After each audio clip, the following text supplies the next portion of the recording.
Pozdravljeni! Tako v Monaku kot v Azerbajdžanu je bil na kvalifikacijah najboljši Ferrari. A ko smo spremljali dirko, smo jih videli v težavah. Danes bomo poizkusili razumeti, zakaj.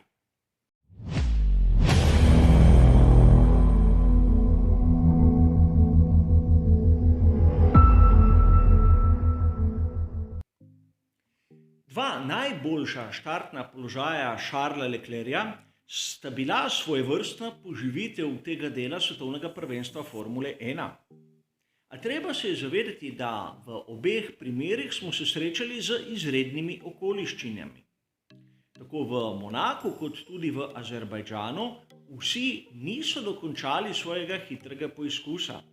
Seveda v obeh primerih sta bila vpletena tudi voznika Ferrarija, v Monaku Charles Leclerc in v Azerbajdžanu Carlos Sainz mlajši.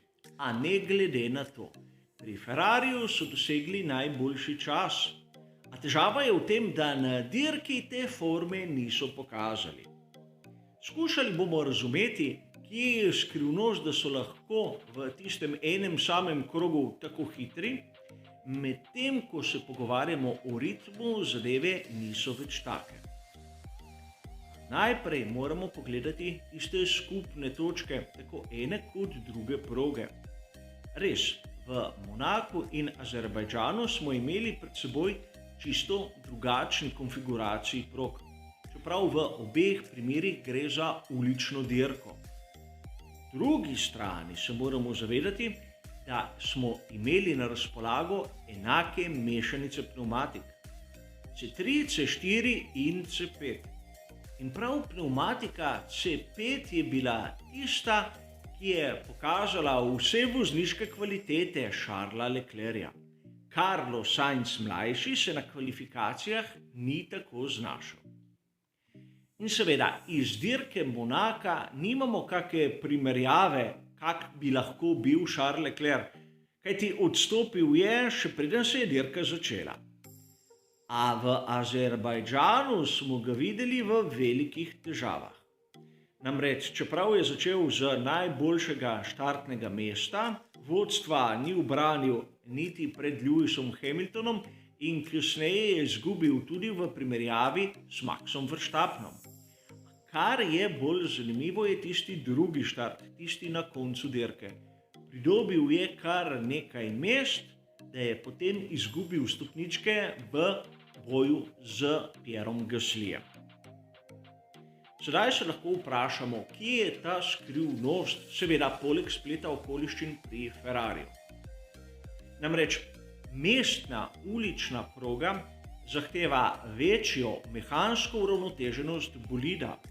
In Ferrari je bil znan v preteklih sezonah, da je bolje deloval s tisto najmehkejšo pnevmatiko. V čistem nasprotju s tistim, kar smo videli na primer pri Mercedesu, kjer je bila trša pnevmatika tista, s katero so prišli bolj do izraza. Ne gre tu le za razliko v sami trdoti, kar se tiče oprijema, ampak tudi za razliko v delovni temperaturi. Mehkejša kot je pnevmatika, na nižji temperaturi deluje.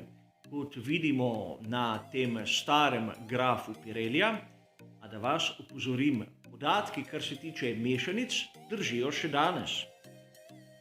V sezoni 2021 smo lahko videli pnevmatike z novo konstrukcijo, ki je bistveno bolj toga od tiste, ki smo jo videli lani. To je opazno tudi iz tlaka v pnevmatikah. Pirelli predpiše minimalni dovoljen tlak in letos so tlaki v podprečju nižji od tistih, ki smo jih videli lani. Torej, ker je konstrukcija trša, je potreben nižji tlak, da toliko deformirajo to pnevmatiko in jo bolid spravi lahko v delovno temperaturo. In sedaj, če si bomo pomagali tu z maketo Ferrarija SF70H, bomo lahko malce si predstavljali, kaj pomeni, ko bolid vozi čim hitreje skozi tiste ostre ovinke. Ne gre toliko za pomoč aerodinamike, kot same pnevmatike in uravnoteženja prednjega in zadnjega konca. Poenostavljeno povedano, na uličnih dirkah je bolj primerno, da se seka tiste visoke robnike. In s tem, ko se jih seka, ko se gre agresivno čez njih, se sila na pnevmatiko seveda poveča in s tem se dvigne temperaturo. In izgleda, da na enem samem krogu je to tisto, kar je dobesedno pisano na kožo bolidu Scuderie Ferrari SF21.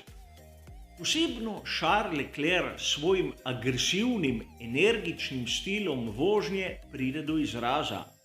Naprimer, Carlos Sainz mlajši je bistveno bolj nežen in zaradi tega verjetno tudi na kvalifikacijah ne doseže tistega, kar uspe njegovem moštvenem kolegu. Tudi zato vidimo določeno razliko med enim in drugim. A zanimivo je, kaj se dogaja med samo dirko. Namreč spomnimo se drugega štarta velike nagrade Azerbajdžana. Kolikor pogledamo ta graf, uradni podatki strani FIA, je Charles Leclerc v drugem ponovljenem štartu pridobil ogromno mest, prišel je do tretjega. A v zadnjem krogu je izgubil mesto na zmagovalnem odru. Sedaj lahko se vprašamo, je Pierre Gasly toliko boljši, je bolid Alfa Taurija toliko hitrejši, ali se je pnevmatika Charlesa Leclerca v bistvu pregrela. Namreč ni se pregrela toliko, da bi začeli nastajati tisti pojavi, kot je naprimer mehurjenje, zrnjenje, luščenje, ampak se je pregrela dovolj, da je izgubljal oprijem. Namreč pnevmatika, kadar je prehladna, nima pravega oprijema, ampak tudi, ko je temperatura previsoka, ga začne izgubljati. Podobna teorija kot pri zavorah. In tu verjetno tiči tista točka, zakaj med samo dirko Ferrari ni konkurenčen. Spomnimo se, da je Charles Leclerc proti Lewisu Hamiltonu vodstvo izgubil v prvem krogu. Zanimivo, kajti Mercedes kot tak ni bil konkurenčen celoten vikend, vsaj na tistem hitrem krogu. In to je ena izmed zadev, na katero bomo morali biti pozorni v prihodnosti. Prvič na izbor pnevmatik in kako se bo Ferrari obnašal, in drugič na razliko med hitrostjo v samih kvalifikacijah ter na dirki. Hitri krog na kvalifikacijah pri Ferrariju lahko izhaja tudi z izjemno grobe vožnje tik pod tisto mejo dovoljenega. Namreč videli smo v Monaku, da je potem v drugem poizkusu imel Charles Leclerc težave ter bližnje srečanje z zaščitno ograjo. Podobno se je zgodilo Carlosu Sainzu, kjer po mojem osebnem mnenju ni videl, kar se je zgodilo pred njim. Šlo je za splet okoliščin, da smo videli dva trka v istem času na istem ovinku. A seveda gre za mojo teorijo. Priznam, nimam dovolj podatkov, da bi dal nek konkreten odgovor. Je pa zanimivo, kako je lahko Ferrari bil tako hiter na dveh zaporednih kvalifikacijah in bistveno slabši na sami dirki. A za enkrat, kar se tiče tega vprašanja, je to vse.